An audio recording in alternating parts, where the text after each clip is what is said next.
What's up guys, welcome back to another video. So pretty much today we're going to be working on the Porsche Boxster again. So today we're going to be working on the rear rotors, brake pads and wheel spacer.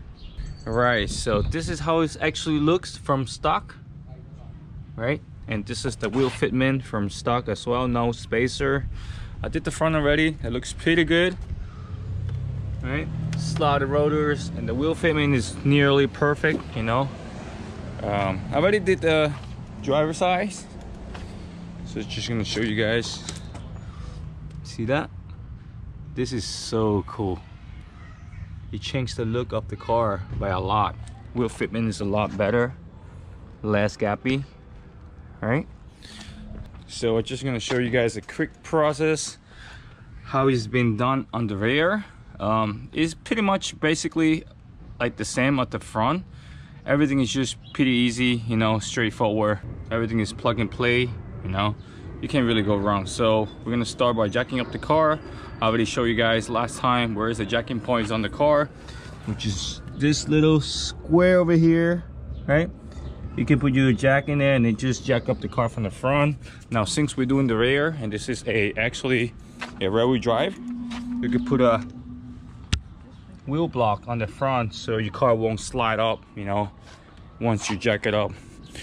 And also make sure that your e-brake is off, because otherwise your rotors won't come out, you know, because of the braking shoes. But yeah.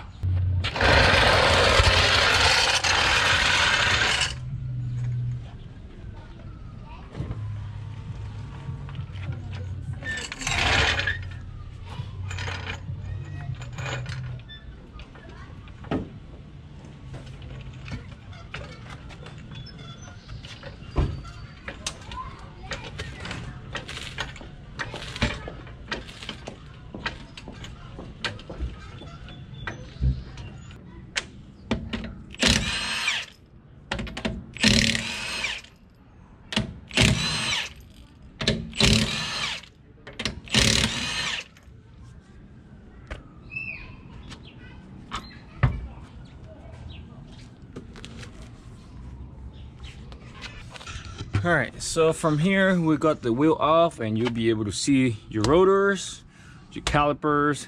Now we're gonna do the same thing that we did at the front, right? To release the caliper, you have these two big bolts over here. These are actually hex 10, right? And also to release the brake pads, you need to release this pin over here. The other side came out pretty easy. And also this pin over here that's holding the brake pads bracket. And then after that you should be able to pull your brake pads out and also the sensors. So we could actually use a vice grip and then just pull this out. Oop, like so. Very easy. Put them on the side because you're gonna need it again.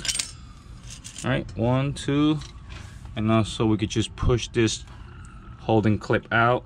Oh man, this is probably pretty seized up in there. I'm gonna get on the hammer for this. All right, so I just used the hammer, you know, and Philip head screwdriver, whatever fits in here. Give it a few tap. This thing actually came out pretty quick.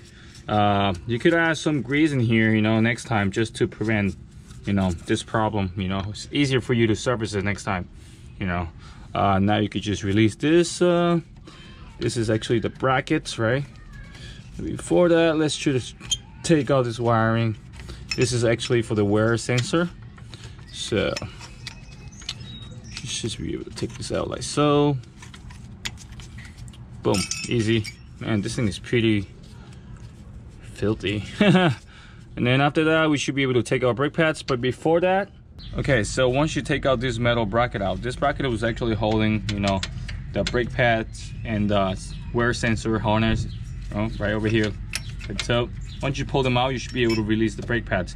Now there's a little problem now. The brake pads won't even come out because you see the pistons, 1, 2, 3, and 4, everything is pressed against the rotor. Now we have to press the piston in, right, back into the position so we could just release this old brake pads and put the new ones back in. Otherwise it won't fit, you know. What we're gonna do is we're gonna use a vice grip, press the brake pad against the caliper on this side and also on this side, so you know all the piston could be evenly squeeze in back into the position, and then we should be able to release the brake pads and put the new ones back in. All right, so everything we press in, you know, against the caliper, all the pistons back into the position. Be careful, you could use a towel, you know, just to, you know, prevent scratching. But since I'm gonna be repainting the calipers, I wouldn't really care now. So I'm gonna probably resand this, you know, make it look nice, everything. So yeah. Next is you could pull out the brake pads. These are actually pretty worn. Look at that. Oof, almost up to the sensor. So that saved me $15. That's what it cost, the sensor. 15 bucks. So if you have a, you know, wear out sensor, this is almost touching. You guys see that little scratch over there?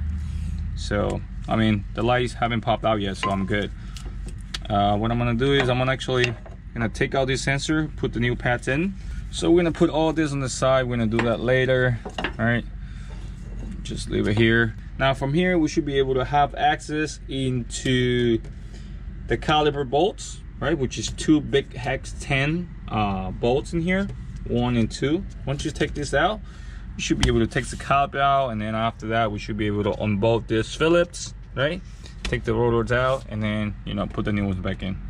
All right, so like I said, you do actually need a hex 10 to take this bolt out. So it fits like so.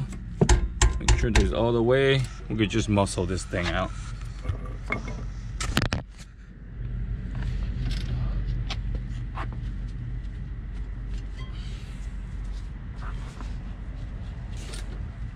They're actually not that tight. Come on, pretty easy. Top one. They weren't that tight either, so you're good. You got money.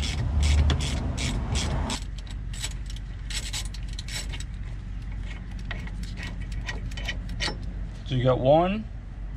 Put it on the side because you're gonna need it again. And here's the second one. Tilt this on the side a little bit. Just be careful because they do actually have hard lines. You don't want to break those hard lines, so just tilt a little bit to the side. Is fine. Now you do actually have access onto the rotor. So I'm gonna add some PB blaster in here. This might be pretty tight, so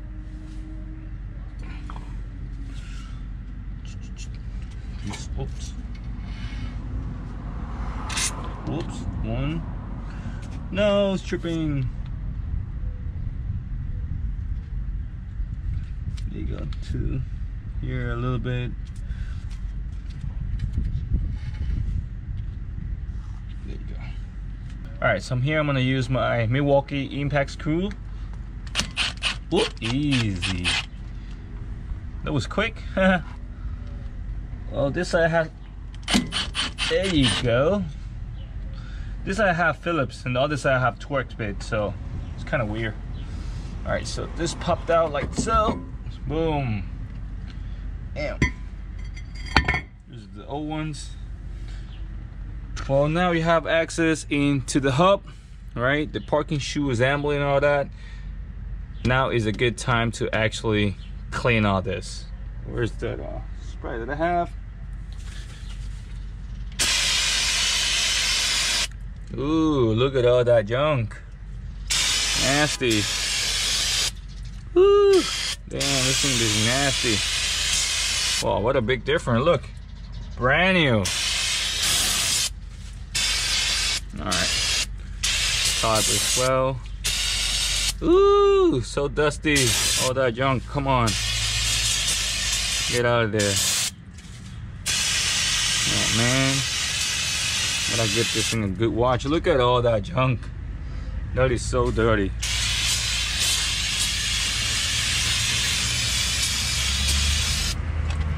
Woo, crazy.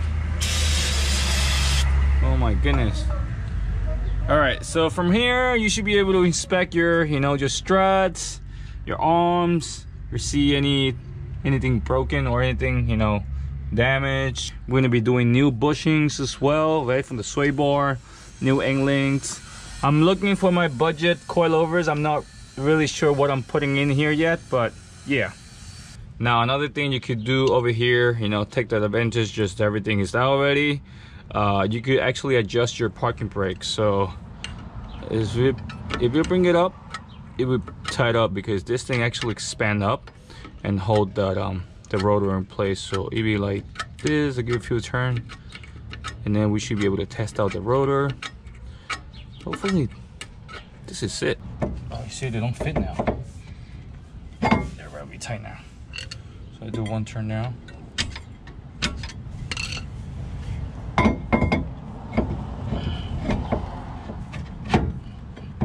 Nope. A little too tight. 1, 2. I think it should be good here. Good. Alright, they're good right over here. Alright. Perfect. Alright, so from here we could just add some grease or anti-seize, right, to the hub, just to prevent the hub, you know, sticking with the rotor on the future, so it'd be easy to take out and stuff. So yeah.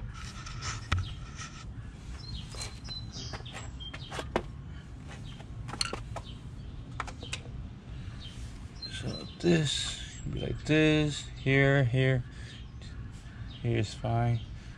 There's a little bit everywhere. You'll be fine. Not a big deal. Just to keep this fresh. There you go. Good now. Nice and juicy over here. That's good. Looks good. Looks good to me. Alrighty. Alright. Cool. Alright, from here we should be able to put our rotors back in.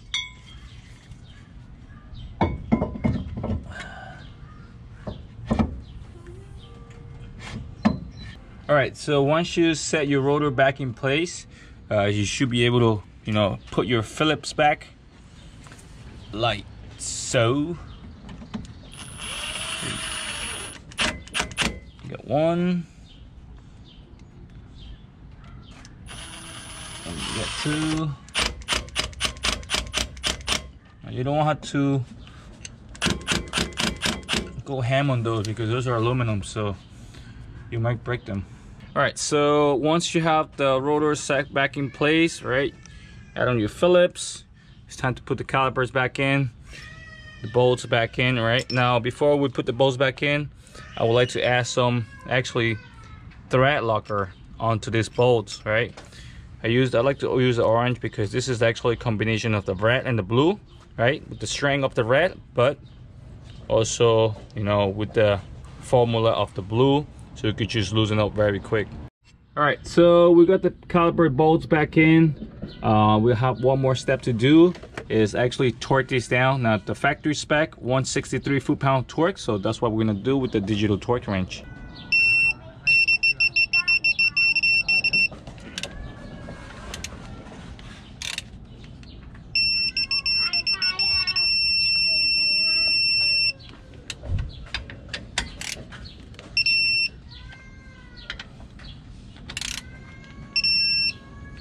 Torque spec is done. Everything looks pretty good from here.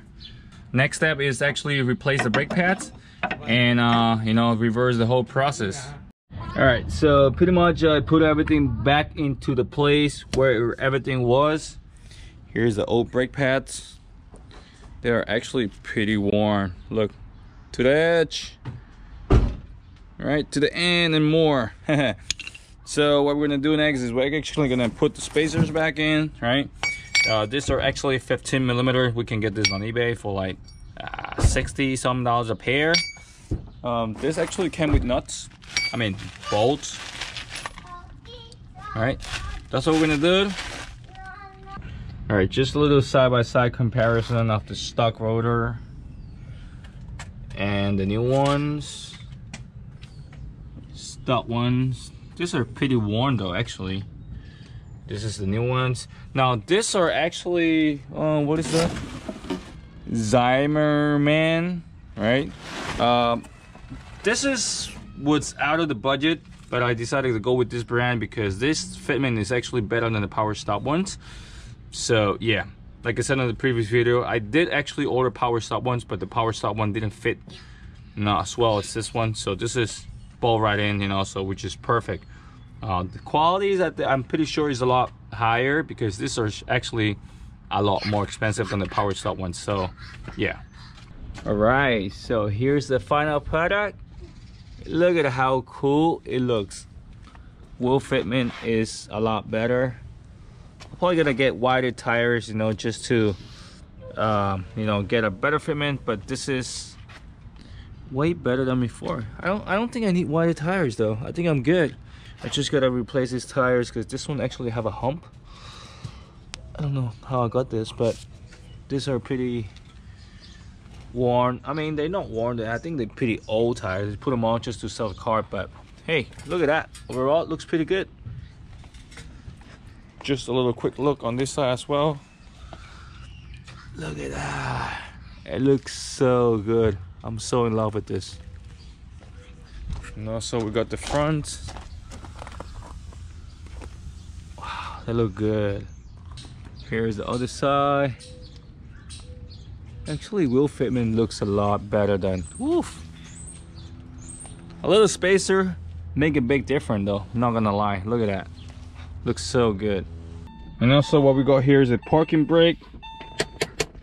Woof, it's a lot tighter. I can feel it. I used to go 2, 3, 4 clicks, but now it just, wow. You can actually just lock it out pretty good. All right, so there you have it, guys. It's time for me to finish the video.